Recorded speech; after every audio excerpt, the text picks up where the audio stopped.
Verse 653. Different expressions are distinguished, but none is verifiable. In all these, there is a necessary implication which rises from the notion of a primary causal agency.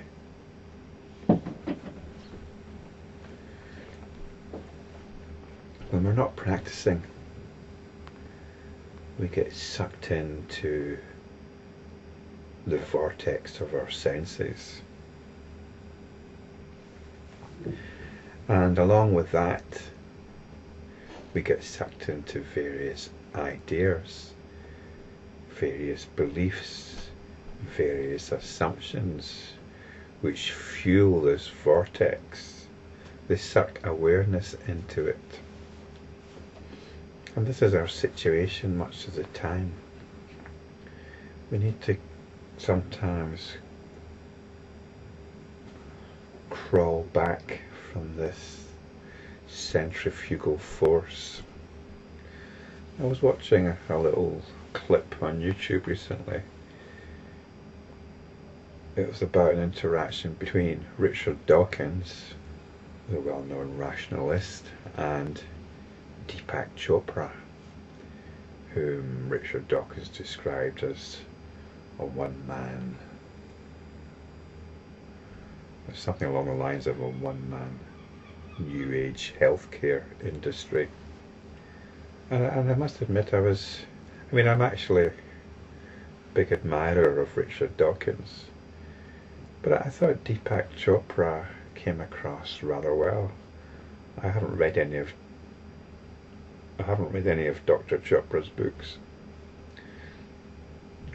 and I must admit to being a little bit cynical about the way he's managed to cash in on what he does, but he comes across as a very earnest and a very, very gentle spirit, a very agreeable person. So I don't think my cynicism is probably warranted, really. And actually I felt myself quite sympathetic to where Dr. Chopra was coming from. He was talking about the primacy of consciousness, which wasn't something that Richard Dawkins could really get his head around. The actual interview I was watching was taken from a clip from a program called Enemies Against Reason, or something like that. I think I actually watched the original series when it was broadcast on television. I quite like the way Richard Dawkins puts himself into certain situations and almost resists these situations. So this reason that Dawkins is defending is very much along the lines of what we looked at in the previous video of the 4 propositions. And these are regarded as logical propositions, and how we want to back up our beliefs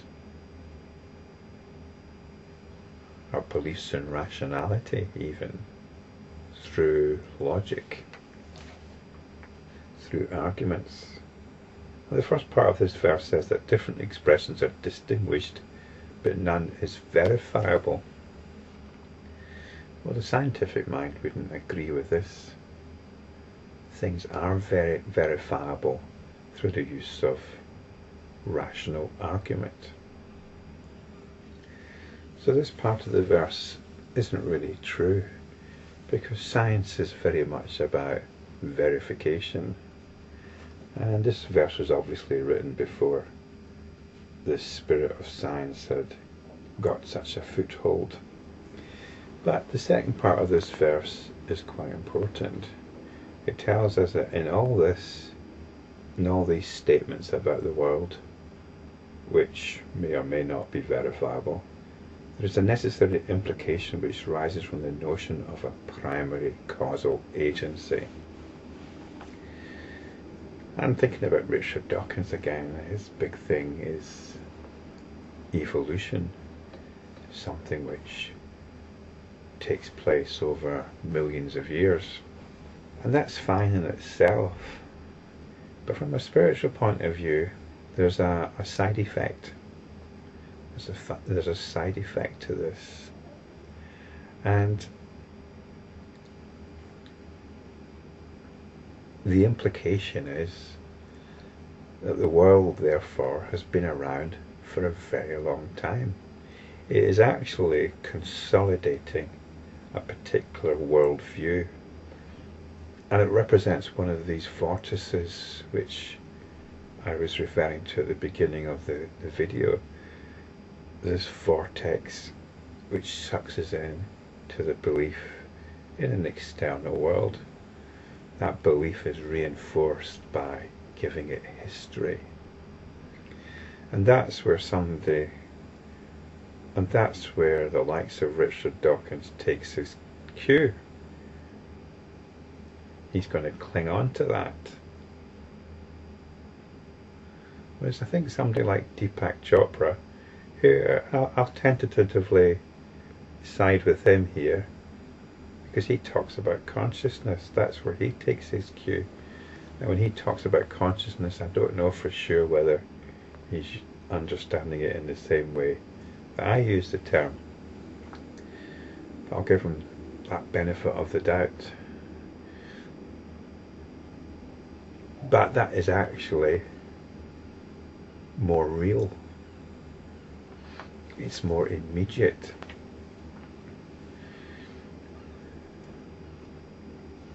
So this is the problem with what's referred to here as a primary causal agency.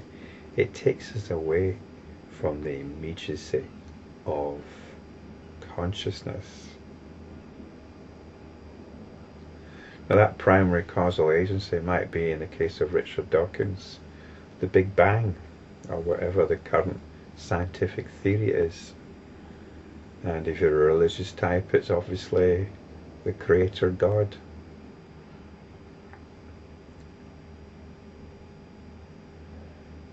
So in a way, spiritually speaking, Richard Dawkins is no different from many of the religionists that he's up against. They both have this in common, that the universe began with a primary causal event. Call it God or call it the Big Bang. And spiritually, this is something we need to be aware of, because it infests a belief which saps away from the immediacy of our conscious being. This is why I like to liken it to the histories that are created in a dream. When you're walking up a mountain in a dream, that mountain has a history. You can talk about the mountain, talk about its geology. But really now, when we know it's a dream, we realise it's been created in that immediate moment. And this is true of the whole world,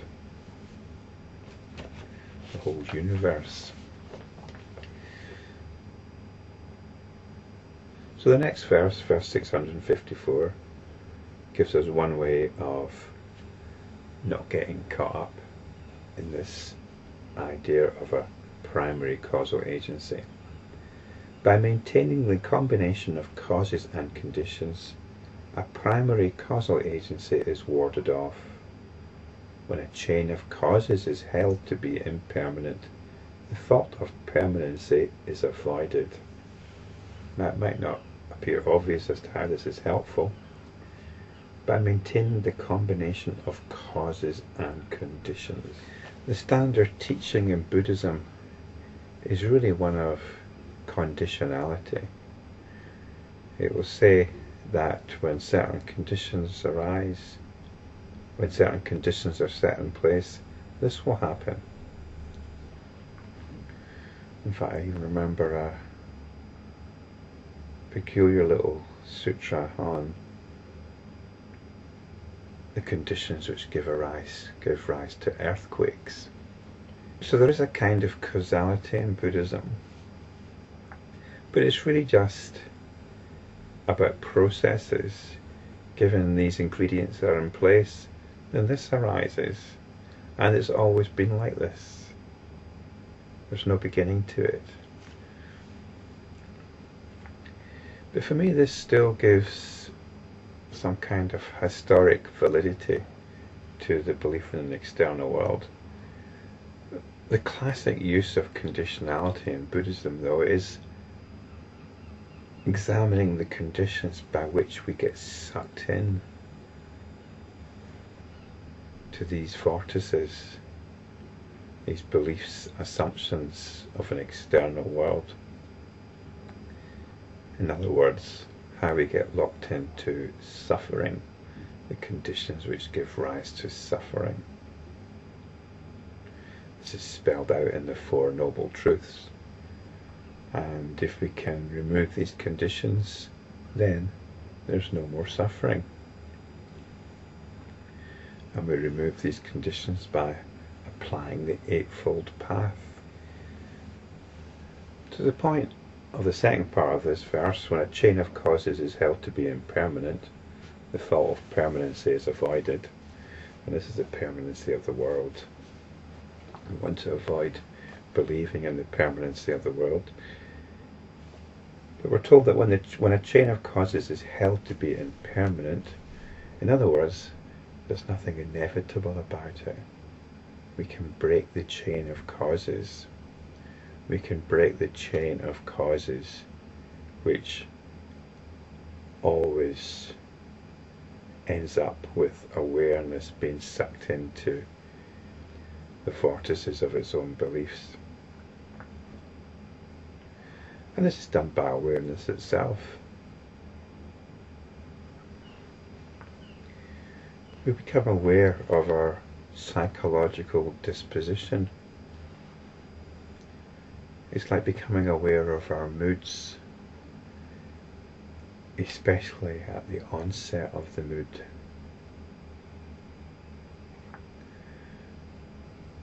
This mood is our habit energy. It's our habitual way of responding to things. Once we indulge that, it's quite difficult to come out. You've just got to let it pass much of the time. But if we can observe it coming on, then we are learning to be free. So this is the chain of causes. The chain of causes is our habit energy.